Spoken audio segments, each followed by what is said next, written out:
राधे राधे दोस्तों, जय श्री कृष्णा। पितर पक्ष में कुत्ते को खिला दो एक छोटी सी चीज़, आपकी 7 जन्मों की गरीबी दूर हो जाएगी। इतना पैसा आएगा कि संभाल नहीं पाओगे। जन्मों का पितर दोष समाप्त हो जाएगा। जिस चीज़ के लिए सालों से तड़प रहे थे वह चीज़ आपकी हो जाएगी। दोस्तों, अगर हमारे पितर हमसे नाराज़ हैं या परिवार पर पितर दोष हो तो इंसान की ज़िंदगी जीते जी नरक बन जाती है। व्यक्ति कर्ज से परेशान होता है, बीमारियों से परेशान होता है, उसका दिमाग हमेशा भारी रहता है, उसे रात में नींद नहीं आती, परिवार में हमेशा लड़ाई झगड़े होते हैं, पति पत्नी के रिश्ते टूट जाते हैं, शादी नहीं होती, संतान नहीं होती, वंश आगे नहीं बढ़ता, घर में बुरी शक्तियों का वास हो जाता है, तांत्रिकों से, आत्माओं से, भूत प्रेत से भी खतरा बन जाता है, घर में लोगों की मृत्यु तक हो जाती है, एक्सीडेंट दुर्घटना का खतरा बढ़ जाता है। इसलिए कहते हैं कि पितरों को प्रसन्न करना बहुत ज़रूरी होता है और पितर पक्ष में आपके पास सुनहरा मौका है, क्योंकि इस पितर पक्ष पर एक महासंयोग बन रहा है। ऐसे में अगर आप कुत्ते को एक छोटी सी चीज़ खिला देंगे तो आपके पितर देवता चाहे आपसे कितना भी नाराज़ हो, चाहे जन्मों जन्म का पितर दोष हो, सब दूर हो जाएगा। आपके पितर खुश हो जाएंगे। शादी नहीं हो रही थी, आपके पितर देवता की कृपा से शादी हो जाएगी। संतान की कमी है तो संतान हो जाएगी। कहा जाता है कि अगर पितर देवता की कृपा हमारे ऊपर हो तो धन दौलत की कमी नहीं होती, साथ ही घर परिवार में हमेशा खुशियां बनी रहती हैं। अगर पितर नाराज़ हैं तो हमारे बनते बनते काम बिगड़ जाते हैं, कुल का कभी विकास नहीं हो पाता। इसलिए हमेशा अपने पितरों का तर्पण करते रहिए। पितर पक्ष में ये खास उपाय करते रहिए ताकि पितर हमेशा अपनी कृपा बरसाएं, कभी भी आपसे नाराज़ ना हो। इस वीडियो में ऐसा महा उपाय बताने जा रही हूँ जो आपने कर लिया तो कुत्ते को केवल एक चीज़ खिलाकर तो आपके घर परिवार की सारी बाधाएं खत्म हो जाएंगी। माता लक्ष्मी की कृपा प्राप्त होगी, कुबेर देव जी का आपके ऊपर हाथ होगा, क्योंकि दोस्तों कुत्ता जो है भैरव बाबा यमराज जी का वाहन माना गया है।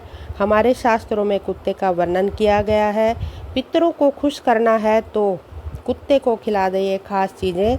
जब हम कुत्ते को रोटी खिलाते हैं तो वो सीधे ही पितरों और यमदूतों तक हमारी श्रद्धा का संदेश पहुंचा देता है। इसलिए पितरी पक्ष में कुत्ते को भोजन कराना, यह उपाय करना पुण्यकारी है।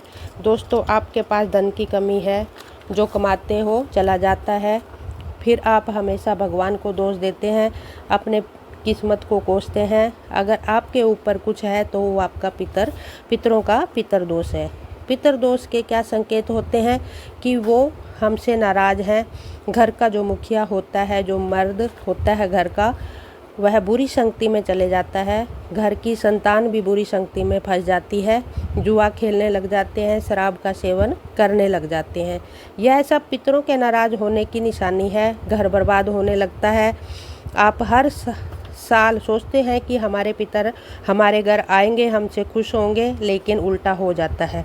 कुछ गलतियां हो जाती हैं। अगर आप अपने घर में मांसाहारी भोजन पकाएंगे तो फिर पितर नाराज़ हो जाएंगे। इसलिए शुद्ध शाकाहारी भोजन बनाएं। 16 दिन आपको शांति से गुजारने हैं, लड़ाई झगड़ा नहीं करना है। बच्चों को बिल्कुल भी ना डांटें, वो बच्चों से बहुत प्रेम करते हैं। अगर आप बच्चों को डांटेंगे तो पितरों को गुस्सा आएगा। अगर आपके द्वार पर कोई कुत्ता, गाय या कोई भी जानवर आ जाए तो उसे मारना नहीं है। हमारे पितर जानवरों के रूप में भी आ सकते हैं। ये तो आपने सुना होगा कि ना जाने किस रूप में आके नारायण मिल जाएंगे। दोस्तों, दिन में हमें नहीं सोना चाहिए, क्योंकि पितर हमारे घर आते हैं। अगर हम सोए रहे तो वो नाराज़ होकर चले जाते हैं। दोस्तों, पितरों का नाम स्मरण करके एक लोटे जल में काले तिल डालकर जल अर्पित करें। गाय हो गया, कौवा हो गया, कुत्ता हो गया और चींटियाँ, इनको भोजन कराना है। दोस्तों, जो भोजन आपने घर में बनाया है, पितरों की तिथि आती है, जो भोजन आप पितरों को अर्पित करते हैं उसके 5 भाग बना लें। उन 5 भागों में से एक गाय का, एक कुत्ते का, कौवे का और चींटियों का, और 5वां भाग आप मछलियों को डाल सकते हो। ब्राह्मण को भोजन जरूर कराएं, लेकिन दान आपको जरूर करना है। आप अच्छे से पितरों का श्राद्ध करिए। सुबह शाम तुलसी माता को दीपक लगाइए। अब बारी आती है कुत्ते को क्या खिलाना है। आपको रोटी लेनी है, 2, 4, 5 जितनी ले सकते हो। उसे छोटा छोटा एक थाली में तोड़ करके चूर करके मतलब उसमें दूध डालो और कुत्ते को खिलाएं। अगर आपके घर में कोई बीमार है तो उसका हाथ लगवाकर एक रोटी पर सरसों का तेल लगाकर काले कुत्ते को खिलाएं, क्योंकि जो सरसों का तेल है वह शनि और यम को प्रसन्न करता है, रोग दोष को दूर करता है। आपको मैंने यह जानकारी दी है पितरपक्ष में क्या करना है क्या नहीं करना है। दोस्तों, आपको जानकारी अच्छी लगी हो तो मेरी वीडियो को लाइक करना, चैनल को सब्सक्राइब करना और कमेंट बॉक्स में ओम पितर देवाय नमः जरूर लिखना। राधे राधे, राधे राधे दोस्तों, राधे राधे सभी को। ओम साई राम।